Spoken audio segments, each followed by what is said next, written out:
कैसे हैं आप सब? मैं हूं अंकित और आप देख रहे हैं आपका अपना चैनल।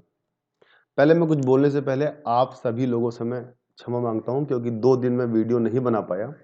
एक्चुअली कुछ स्कूल का भी वर्क था, कुछ कॉलेज का वर्क था, इसी वजह से मैं वीडियो नहीं बना पाया। कुछ तबीयत भी कुछ खराब थी, इसी की वजह से वीडियो मैं नहीं बना पाया, ठीक है। लेकिन क्लास को स्टार्ट करने से पहले मैं कुछ बताऊंगा कि जो अब मैं बताने जा रहा हूं वो यूपी पीएससी असिस्टेंट अकाउंटेंट के एग्जाम में आता है यहाँ से, ठीक है। वेरी वेरी इंपॉर्टेंट टॉपिक है और जितने लोग नए चैनल में जुड़ रहे हैं या फर्स्ट टाइम वॉच कर रहे हैं या फर्स्ट टाइम देख रहे हैं वो कृपया चैनल को सब्सक्राइब कर दें। सब्सक्राइब करने के बाद लाइक कर दें और शेयर कर दें, ठीक है। उससे आपको बहुत बेनिफिट मिलेगा क्योंकि मैं टॉपिक को पहले लिखवाता हूँ, यानी कहने का मतलब है लिखता हूँ अच्छे से टू द पॉइंट, कई चीज़ों से मिला के उसके बाद में फिर मैं इसको पोस्ट करता हूँ, ठीक है। और भगवान ने चाहा तो बहुत जल्द लाइव भी हम आपसे इंटरेक्ट होंगे। क्लियर है बात? तो अब हम अपने टॉपिक पे आते हैं। जो हमारा टॉपिक है वेरी वेरी इंपॉर्टेंट है। अब यहीं से सब कुछ स्टार्ट होता है, जिसका नाम है डबल एंट्री सिस्टम, ठीक है। वैसे मैं डबल एंट्री सिस्टम का बहुत सारा पार्ट पहले बता चुका हूं, इसीलिए मैंने रिवीजन वर्क में डाल दिया है, ठीक है। रिवीजन वर्क में है क्या चीज पहले देख लेते हैं एक बार और अच्छे से स्टार्ट करते हैं। चलिए स्टार्ट करते हैं। सॉरी, देखिए रिवीजन वर्क में हमने पहले बता चुका हूं मैं कि फादर ऑफ अकाउंटिंग जो है वो कौन थे? ल्यूकस पेसिवली, ठीक। अच्छा, एक चीज दो चीज इसमें और बता देते हैं। जो ल्यूकस पेसिवली थे वो आपके इटली के निवासी थे, ठीक है। यानी कंट्री जो थी वो क्या थी? इटली थी। और अगर हम सिटी की बात करें कि सिटी कहां थी तो वो थी वेनिस, ठीक है। वेनिस यानी इटली में एक जगह है वेनिस, वो वहां के निवासी थे यानी वहीं पर रहते थे। अच्छा, 1494 में यानी 1494 जो है वो अकाउंटिंग ईयर माना जाता है, वहीं पर अकाउंटिंग का जन्म हुआ था, ठीक। उसके बाद जो मेन बुक है, मेन बुक जो लिखा था वो लिखा था ल्यूकस पेसिवली ने लिखा था। कब लिखा था? एक चीज ये क्वेश्चन पूछा जा सकता है, तो 1494 में लिखा था, जिसका नाम था डी सुमा प्रपोर्शनेट, ठीक है। इसमें 3 पार्ट थे, ठीक है, 3 पार्ट थे।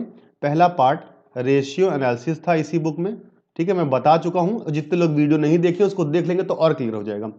तीसरा मैथ्स था और चौथा था आपका अकाउंटिंग, ठीक है। और अकाउंटिंग की ही जो बुक थी उसका नाम है डी कंप्यूटेसेट स्क्रप्चरिस, ठीक है, ध्यान रखिएगा, डी कंप्यूटेसेट स्क्रप्चरिस, ठीक है। इतनी बात क्लियर हो गई होगी। हम आगे आते हैं, ठीक है।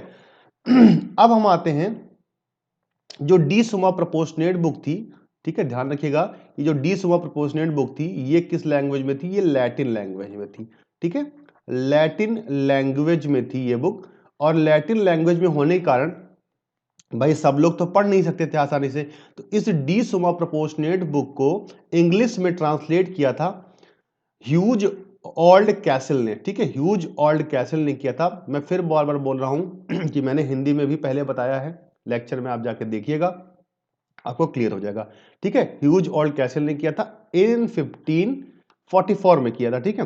फिर आते हैं बुक कीपिंग सिस्टम कन्वर्टर। अब देखिए जो बुक कीपिंग थी यानी पुस्तपालन प्रणाली थी, पुस्तपालन जो थी, ठीक है, पुस्तपालन, उसको कन्वर्ट किया था इंग्लिश में, इंग्लिश सिस्टम में कन्वर्ट किया था इन 1785 में। ध्यान रखिएगा किसने किया था? एडवर्ड जॉन ने किया था, ध्यान रखिएगा, एडवर्ड जॉन ने किया था। कब किया था? 1785 में किया था। और किस बुक में किया था? उसका नाम था English system of book keeping, English system of book keeping. ध्यान रखिएगा एग्जाम में 101% इससे क्वेश्चन आता है, ठीक। इतनी बात क्लियर हो गई होगी। आगे आते हैं।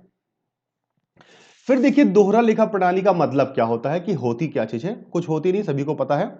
देखिए दोहरा लेखा प्रणाली का सीधा सा मतलब होता है, दोहरा लेखा प्रणाली के अनुसार प्रत्येक लेन देन के दो प्रभाव पड़ते हैं, एक डेबिट होता है और दूसरा क्या होता है? क्रेडिट होता है, क्योंकि यह एक आधुनिक प्रणाली मानी जाती है। बिल्कुल सही बात है।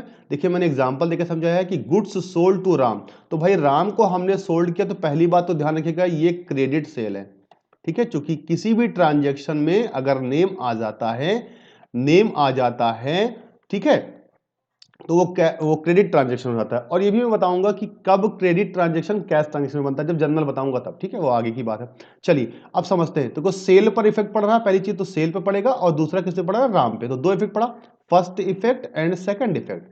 अब फर्स्ट इफेक्ट जो होता है, देखिए जब भी, देखिए एक चीज ध्यान रखिएगा, फर्म, हम जब अकाउंटिंग करते हैं तो हम फर्म की बेसिस पे करते हैं, यानी on the basis of firm करते हैं, यानी हम ही सेल्स करेंगे और हम ही परचेज करेंगे। तो यहां पे क्या हो रहा है, सेल्स हो रहा है, यहां पे क्या हो रहा है, सेल्स हो रहा है। तो सेल्स का मतलब हमारी इनकम हुई, ठीक है, और इनकम को हम क्या करते हैं, क्रेडिट करते हैं। वो हम आगे बताएंगे कब करते हैं, कैसे करते हैं, हम सिर्फ इफेक्ट बता रहे हैं। और दूसरा, फर्म ने राम को बेचा है, तो राम रिसीवर हो गए और रिसीवर को हम क्या करेंगे, डेबिट कर देंगे। तो फर्स्ट इफेक्ट ये हो गया, सेकंड इफेक्ट ये हो गया।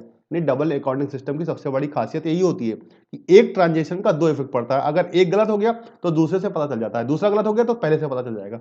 चलिए आगे आते हैं।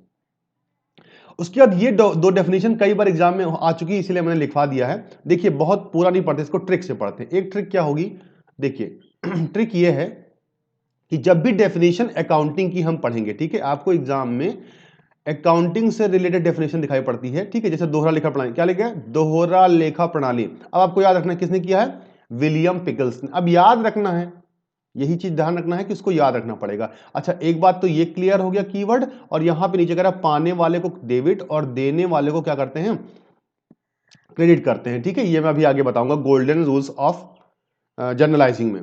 तो ये बस इतना पकड़िए, दोहरा लेखा प्रणाली और क्या है, पाने वाले को डेबिट और देने वाले को क्रेडिट करते हैं। किसने कहा था, विलियम पिकल्स ने। एक नंबर पक्का हो गया, ठीक है। अच्छा अगर आपको दूसरी डेफिनेशन ये दिखाई पड़ जाए कि प्रत्येक व्यावसायिक सौदे, ठीक है, प्रत्येक व्यावसायिक सौदे का, बस इतना। उसके बाद नीचे क्या करें, प्रत्येक प्रत्येक व्यावसायिक सौदे के इस दोहरे प्रभाव के अभिलेखन के लिए दोहरा लेखा प्रणाली की। ये किसने कहा था, जे.आर. बॉटली बाय ने कहा था। बस इतनी बात याद रखनी है, प्रत्येक प्रत्येक दोनों जगह। ऊपर वाले में हमने क्या बताया, ऊपर वाले में बताया दोहरा लेखा प्रणाली, और पाने वाले को। ये होता है ट्रिक आपको तैयार करने का, ठीक है। आपको सारा चीज नहीं रट पाओगे, क्योंकि देखो भाई डेफिनेशन हमको लिखना तो है नहीं, हमें एक नंबर लाना है, तो इसलिए ये ट्रिक हो गई, ठीक है। ट्रिक को हमको याद रखना, ट्रिक भूलिएगा नहीं, ठीक है। ट्रिक तरीका होता है एक तरीके का, ठीक है, ट्रिक आप याद रखिएगा, ट्रिक भूलिएगा नहीं, ये ट्रिक है, ठीक है, यहां से आप भूलेंगे नहीं। क्लियर हो गया, आगे आते हैं। अब देखिए दोहरा लेखा प्रणाली जो है, यही जो है अकाउंटिंग का, यानी अकाउंट्स का जो है वो क्या करती है, क्लासिफिकेशन करती है। अकाउंट्स यानी कहने का मतलब है, हमारे यहां जब हम अकाउंटिंग करते हैं तो हमारे यहां कुछ अकाउंट्स होते हैं। तो ठीक है, देखते हैं क्लासिफिकेशन ऑफ अकाउंट्स क्या है, ठीक है, क्लासिफिकेशन ऑफ, ये देखिए क्लासिफिकेशन ऑफ अकाउंट्स क्या है, ठीक है। देखिए पहला होता है पर्सनल अकाउंट, दूसरा होता है इम्पर्सनल अकाउंट। देखिए ये जो अप्रोच थी ये मॉडर्न अप्रोच है, ध्यान रखिएगा, ये कौन सी अप्रोच है, मॉडर्न अप्रोच है। अच्छा जो ट्रेडिशनल अप्रोच थी, जो पहले से हम लेके आ रहे हैं, वो क्या थी, मैं आपको बता दूं, कुछ नहीं थी। उन्होंने बताया था, सीधा सीधा डायरेक्ट बता दिया। पहला बताया था पर्सनल अकाउंट होता है, दूसरा रियल अकाउंट होता है, और तीसरा होता है नॉमिनल अकाउंट। यानी उन्होंने सीधे बता दिया था, और इन्होंने क्या किया है, पर्सनल और इम्पर्सनल में ब्रेक कर दिया। अच्छा अब इम्पर्सनल को इन्होंने दो में ब्रेक किया। क्या क्या कहा, इन्होंने कहा कि इसमें रियल अकाउंट भी होता है और नॉमिनल अकाउंट। अब मैं आपको बता दूं 80 से 90% लोग ऐसे होते हैं जिन्हें अकाउंट रिकॉग्नाइज करना नहीं आता, ठीक है, अकाउंट को रिकॉग्नाइज करना नहीं आता, यानी अकाउंट को पहचानना नहीं आता। कि जैसे अगर हम आपसे पूछ लें कि शेयर अलॉटमेंट जो अकाउंट होता है, शेयर अलॉटमेंट जो अकाउंट होता है वो विच टाइप ऑफ अकाउंट, यानी कौन सा टाइप अकाउंट होता है, आप लगभग लोग नहीं बता पाएंगे, ठीक है। अभी मैं बताऊंगा, सब कुछ क्लियर कराऊंगा कि कैसे कैसे कहां से क्या चीजें होती हैं, ठीक है। तो पर्सनल अकाउंट क्या होता है, अभी हम आगे आगे बताते हैं कि क्या होता है। पहले मैंने आपको बता दिया, ये मॉडर्न अप्रोच था, ये जो मैंने बताया है, यानी ये जो अप्रोच है ये आपका मॉडर्न अप्रोच है, ठीक है। और ट्रेडिशनल अप्रोच क्या था, इन्होंने सीधे लिख दिया था पर्सनल अकाउंट, रियल अकाउंट और नॉमिनल अकाउंट। क्लियर, आगे आ जाते हैं। अब आगे क्या है, देखिए अब ध्यान से समझिएगा पर्सनल अकाउंट होता क्या चीज है, बहुत आसान से समझिएगा। पर्सनल अकाउंट का मतलब होता है which are related to name. देखिए जहां पर भी आपको नाम दिखाई पड़ जाए, ध्यान से समझिएगा मेरी बात को, नेम दिखाई पड़ेगा वो पर्सनल अकाउंट होता है। पर्सन से बना हुआ है, देखिए यहां पर ध्यान से बनेगा, पर्सन से बना, ये देखिए यहां तक मैं लिखता हूं, पर्सन से बना, which are related to name, name आ जाएगा वो पर्सनल अकाउंट होगा, कहीं पर गलती करने की जरूरत नहीं होगी, ध्यान रखिएगा। अब देखिएगा, व्यक्तिगत खाता जो होता है उसको तीन तरीके का होता है, यानी पर्सनल अकाउंट होता है वो तीन तरीके का। पहला होता है natural personal account, artificial personal account, और तीसरा होता है रिप्रेजेंटेटिव पर्सनल अकाउंट। चलिए अब इसको हम अच्छे से समझाते हैं। अब तीनों में अंतर क्या है देखिए, मेड बाई गॉड, ठीक, यहां क्या हो जाएगा, मेड बाई ह्यूमन, ठीक है, और यहां पर क्या होता है, एक सेकंड, यहां पे होगा किसी स्थान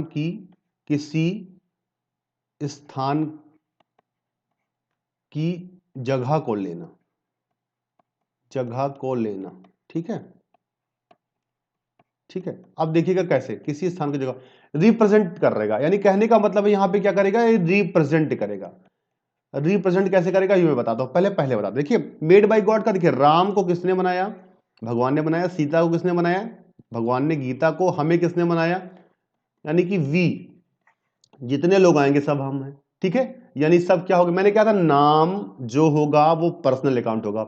अब आर्टिफिशियल पर्सन का मतलब मेड बाय ह्यूमन, देखिए विप्रो कंपनी किसने बनाई, किसी ने बनाई होगी, टेस्ला किसने बनाई आपको पता है, अमेजॉन किसने बनाई ये आपको पता है, ठीक है, बिग बाजार किसने बनाया ये आपको पता है, तो ये ह्यूमन ने बनाया ना, तो ये आर्टिफिशियल हो जाएगा, ठीक है, आर्टिफिशियल, ठीक है, कोई संस्था कोई नाम। अब इसमें एक चीज और ध्यान रखिएगा, इसी में एक चीज और आता है बैंक, कई बार पूछा गया कि बैंक कौन सा अकाउंट होता है, लोग क्या करते हैं रियल अकाउंट होगा, भाई बैंक कोई नाम होगा, अलाहाबाद बैंक, विंध्याचल बैंक, कोई भी बैंक होगा, ठीक है। अब देखते हैं थोड़ा सा रिप्रेजेंटेटिव में कुछ आता है कैपिटल।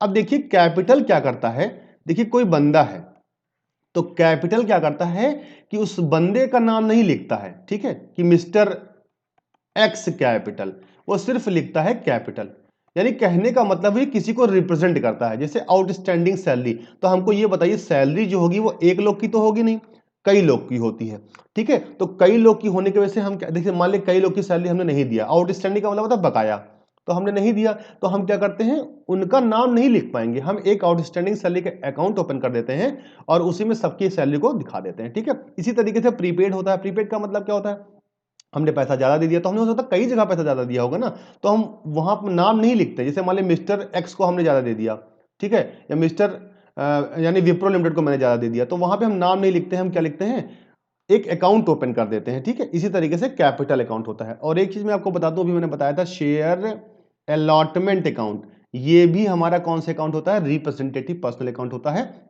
ये मैं आपको बाद में बता दूंगा, ठीक है, कि क्यों होता है। चलिए हम आगे आ जाते हैं, बहुत आसान लैंग्वेज में बता रहा हूं, आपको कभी भी दिक्कत नहीं होगी, ठीक है। अब बहुत आसान लैंग्वेज में रियल अकाउंट क्या होता है, देखिए रियल अकाउंट का मतलब होता है कि we can touch all thing except one is called real account, यानी कहने का मतलब है अपने आप को छूने के बाद दुनिया की, यानी अपने आप को छोड़ने के बाद में दुनिया की जो चीज हम टच कर लें यानी छू लें, वो सारी क्या होती है, रियल अकाउंट होती है, ध्यान रखिएगा। अपने आप को छोड़ने के बाद जो चीज हम छू लें, आप सोच के देखिएगा, अगर नहीं होगा तो मुझे कमेंट में बताइएगा, वो सारी चीजें क्या होती है, रियल अकाउंट होती है, क्लियर है। अब इसको दो पार्ट में तोड़ते हैं, दो पार्ट क्या है, पहला तो देखिए एक हो जाएगा तो टेंजिबल, यानी मूर्त हो सकता है, कुछ चीजें दिखाई पड़ती हैं और कुछ चीजें नहीं दिखाई पड़ती हैं, यानी अमूर्त टाइप की होती हैं। तो जो चीज दिखाई पड़ती है तो उसका एग्जांपल आपको पता है, बिल्डिंग छू सकते हैं, फर्नीचर छू सकते हैं, लैंड छू सकते हैं, स्टॉक को छू सकते हैं, सारी चीजें रियल अकाउंट हो गई। देखिए गुडविल हमको दिखाई नहीं पड़ती है, goodwill is an intangible assets होती है। देखिए गुडविल का मतलब होता है गुड नेम गुड फेम, तो ये दिखाई नहीं पड़ता है लेकिन ये एसेट्स का वर्क करता है, ठीक है। ES 26 के अकॉर्डिंग मैं बताऊंगा जब ES, तब आपको बताऊंगा। पेटेंट्स मतलब लाइसेंस होता है, ठीक है। अब पेटेंट्स होता क्या चीज है, जब हम कभी भी भट्ठे का काम कराते हैं यानी ईंट्स का काम कराते हैं, तो जो मिट्टी होती है, जो मिट्टी के लिए हम लाइसेंस लेते हैं उसे हम पेटेंट्स बोलते हैं। ट्रेडमार्क का मतलब होता है जब हम लोगों को कराते हैं। कॉपीराइट जब बुक्स हम लिखते हैं और उस पर कॉपीराइट कराते हैं। और कंप्यूटर सॉफ्टवेयर भी एक लाइसेंस होता है, ठीक है। ये सारी चीजें हमारी क्या होती है, फिक्स्ड एसेट्स का काम करती हैं, जिसे हम इंटेंजिबल फिक्स्ड एसेट्स भी बोलते हैं। ये ध्यान रखिएगा, टेंजिबल फिक्स्ड एसेट्स और इंटेंजिबल फिक्स्ड एसेट्स भी हम बोलते हैं, कंफ्यूज मत होइएगा, ठीक है। आगे आ जाते हैं। अब नॉमिनल अकाउंट क्या होता है, सीधा सा फंडा होता है नॉमिनल अकाउंट का, कुछ नहीं होता है। देखिए नॉमिनल अकाउंट का मतलब होता है accounts which are related to expenses losses and income and gain, ठीक है। अब देखिए जो भी चीजें एक्सपेंसेस लॉसेस में होगी, एक चीज एक बात ध्यान रखिएगा, इसमें थोड़ा बता दूं, जैसे नॉमिनल अकाउंट है इसको हम नाम मात्र बोलते हैं। अब नाम मात्र क्या होता है? जैसे मान लिया हम टैक्सी से गए, ठीक है, टैक्सी से गए हम लखनऊ, ठीक है, तो लखनऊ से हम मान लिया अमीनाबाद गए, लखनऊ से हम अमीनाबाद गए, तो टैक्सी वाले को हमने क्या दिया? हमने दिया टैक्सी वाले को रेंट, लेकिन रेंट के बिहाफ पर हमने क्या दिया? रेंट के बिहाफ पर हमने क्या दिया? पैसा दिया। मान लेते हैं 20 रुपए दिया, ठीक, तो हमने रेंट तो नहीं दिया ना, तो rent is a sorry nominal account, तो ये जो रेंट जो हो जाएगा वो नॉमिनल अकाउंट हो जाएगा, लेकिन हम कैश का ट्रांजेक्शन करेंगे, इसीलिए जो है जैसे वेजेस, वेजेस का मतलब क्या होता है? मजदूरी, तो हम मजदूरी के बिहाव पर क्या देते हैं? पैसा देते हैं, ना कि मजदूरी देते हैं, तो इसलिए वेजेस क्या हो जाएगा? नाम मात्र खाता हो जाएगा, कोई मतलब नहीं होता, ठीक है। अब वेजेस पेड हमने कर दिया, ठीक है, ये हो गया। कमीशन पेड कर दिया, कमीशन रिसीव कर लिया, डिविडेंड रिसीव कर, डिविडेंड का मतलब होता है, डिविडेंड जो होता है वो कंपनी के प्रॉफिट का एक पार्ट होता है। मैं जब शेयर्स पढ़ाऊंगा तो डिटेल में पढ़ा दूंगा, ठीक है। और एक बहुत बड़ी इंपॉर्टेंट नोट, किसी भी नॉमिनल अकाउंट के पहले या बाद में प्रीफिक्स और सफिक्स जोड़ दिया जाए। जैसे कैसे? अच्छा, मान लिया यहां सैलरी लिखा हमने, ठीक है, सैलरी लिखा, और सैलरी के आगे हमने लिख दिया आउटस्टैंडिंग, तो ये क्या बन जाएगा? पर्सनल हो जाएगा। मैंने अभी बताया था रिप्रेजेंटेटिव पर्सनल अकाउंट कैसे हो जाएगा, क्योंकि भाई हमने कई लोग की सैलरी नहीं दिया, तो कई लोगों की नहीं दिया। देखिए वर्ड सुनिएगा, कई लोगों का ही मतलब हो गया, यानी पर्सन, ठीक है, और पर्सन से रिलेटेड जो भी अकाउंट होता है वो क्या होता है? पर्सनल अकाउंट होता है, ठीक है। इसी तरीके से prepaid salary, sorry prepaid salary, यानी बहुत लोग को मैंने एडवांस में सैलरी दे दिया, तो ये भी हमारा क्या होगा? प्रीफिक्स और सफिक्स मैंने समझा दिया, यानी नॉमिनल अकाउंट के आगे कोई भी वर्ड नहीं आगे या पीछे जुड़ जाता तो वो पर्सनल अकाउंट जाता है। क्लियर हो गई होगी बात, ठीक है। आगे आते हैं, उसके बाद में दोहरा लेखा प्रणाली का लाभ और इसकी लोकप्रियता क्या है। देखिए क्यों लोकप्रिय है, कोई बहुत फेमस है। देखिए पहली बात तो साइंटिफिक प्रणाली है और इसमें कंप्लीट ट्रांजैक्शन होता है, बिल्कुल सही बात है, क्योंकि दोनों तरफ इफेक्ट पड़ता है, और इसी से ट्रायल बैलेंस भी बनाया जाता है, बिल्कुल सही बात है, जो कि जर्नल लेजर सब इसी से बनता है। उसके बाद लाभ हानि खाता भी बनाते हैं, जिससे हम नेट प्रॉफिट और नेट लॉस को देखते हैं, ठीक है, इसे। और उसका छल कपट यानी जो फ्रॉड होता है, ठीक है, फ्रॉड होता है वो हम इसी से देख सकते हैं, क्योंकि हमें भाई दो इफेक्ट पड़ता है, एक डेबिट पड़ता है, एक क्रेडिट पड़ता है, ठीक है। उसके बाद तुलनात्मक अध्ययन करते हैं, यानी कंपैरेटिव जो होता है वो कंपैरेटिव स्टडी भी इसी से कर सकते हैं। कैसे कर सकते हैं? मान लेते हैं 2 ईयर का डेटा ले लेते हैं, 2 ईयर का 15 और 16 का डेटा उठा लें, यानी 15 में 10% की प्रॉफिट हुई थी, यहाँ 12% की प्रॉफिट, तो यहाँ 2% क्यों बढ़ा, इसका वेरिएंस भी हम देख सकते हैं। ये सब कौन बताएगा? आपका बताएगा दोहरा लेखा प्रणाली, चूंकि डबल इफेक्ट पड़ेगा। और एक चीज, प्रबंध के लिए निर्णय लेने में सहायक होता है, यानी डिसीजन मेकिंग में भी बहुत इफेक्टिव होता है। चलिए हम आगे आते हैं। इसके कुछ दोष भी हैं, यानी इसके कुछ डीमेरिट्स भी हैं। भाई जाहिर सी बात है, जिसकी कुछ मेरिट्स होंगे उसके डीमेरिट्स तो पक्का होना है, ठीक है।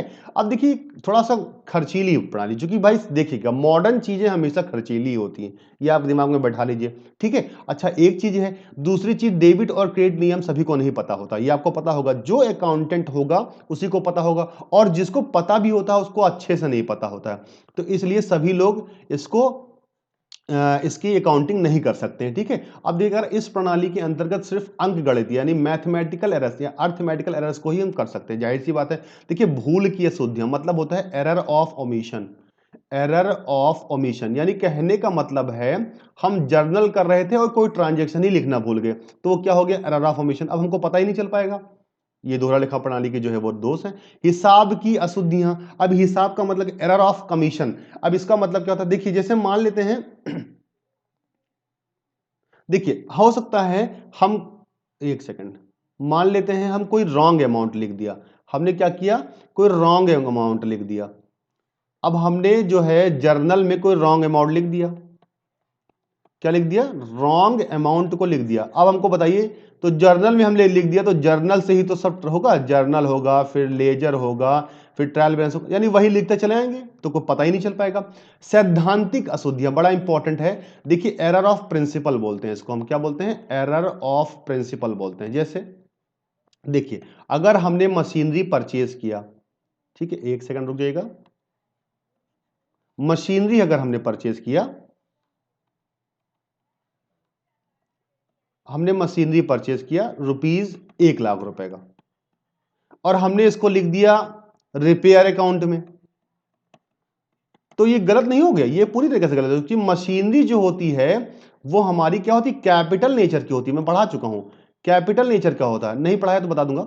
और रिपेयर जो होता है वो कैसा होता है, रेवेन्यू नेचर का होता है, लेकिन रिपेयर बार बार होता रहता है, तो ये प्रिंसिपल एरर होता है। कैपिटल को हमने रेवेन्यू मान लिया तो ये गलत हो गया। फिर क्या होता है, एरर ऑफ कंपनसेशन बोलते हैं इसको, एरर ऑफ कंपनसेशन बोलते हैं या कंपनसेशन बोलते हैं। अब देखिए इसमें क्या होगा, मान लिया हमने रिपेयर को डेबिट किया, एक्सपेंस है ना हमारी, और इसमें अमाउंट हमने लिखा 500 रुपए का था, लेकिन हमने लिखा 300 रुपए, अच्छा 200 रुपए कम लिखा। अब यहां समझिएगा, इसी को हमने क्या किया, सैलरी अकाउंट डेबिट किया, इस सैलरी में लिखना था हमको कितना, 500 रुपए, ठीक है, लेकिन हमने क्या किया, हमने लिख दिया 700 रुपए। तो अब पूरा नहीं हो गया, देखिए यहां से 200 रुपए यहां पे कवर हो गया, तो ये होती है क्या, एरर ऑफ कंपनसेशन, ठीक है, या एरर ऑफ कंपनसेशन, कंपनसेटरी भी बहुत लोग बोलते हैं। तो देखिएगा इतना आपको बहुत अच्छे से समझ में आया होगा, ठीक है। ये पार्ट फर्स्ट था, इसका पार्ट हम सेकंड भी बहुत जल्दी से लेके आएंगे, बहुत जल्दी हो सकता है कल ही हम अपलोड कर दें, ठीक है। ये पार्ट फर्स्ट लिख लीजिएगा, ठीक है, ये पार्ट फर्स्ट लिख लीजिएगा, ठीक है, पार्ट फर्स्ट, ठीक है, अच्छे से पढ़िएगा। आशा करता हूं आपको बहुत अच्छा समझ में आया होगा, ठीक है। थोड़ा छोटी वीडियो लेके चलता हूं, थोड़ी बड़ी हो जाती है तो दिक्कत होती है, ठीक है। आशा करता हूं आपको बहुत अच्छा समझ में आया होगा। लाइक शेयर कमेंट करिएगा, जो लोग चैनल पर फर्स्ट टाइम जो है विजिट करते हैं वो सब्सक्राइब जरूर करेंगे, इसी तरीके की वीडियो पाने के लिए। आपको बहुत अच्छे अच्छे वीडियो मिलेंगे, ठीक है, आप सिर्फ देखते रहिए सिर्फ, ठीक है। और आपको इसे प्रॉमिस करता हूं कि एक एक पॉइंट, एक एक लेक्चर आपको जो है वो मैं क्लियर करा दूंगा। ओके, थैंक यू क्लास, जय हिंद, जय भारत।